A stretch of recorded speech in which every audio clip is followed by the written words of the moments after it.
बातमी राजकीय वर्तुळातून आहे। भाजपचे नेते आणि माजी केंद्रीय मंत्री नारायण राणे यांनी शिवसेना सोडण्याचं कारण सांगितलंय।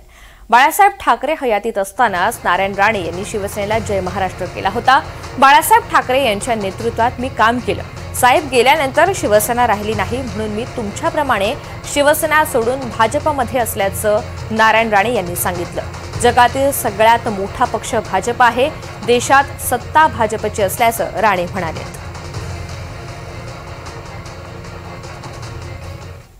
उद्धव ठाकरेंना शुद्ध चांगले विचार देता येतात।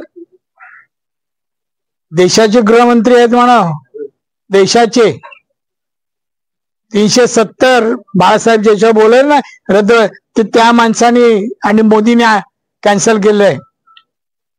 अशा माणसाला तो काही तोंडाला येईल बोलेल, त्याला चांगलं बोलते तुम्ही, खरं त्याला नाव पण घेऊ नका हो।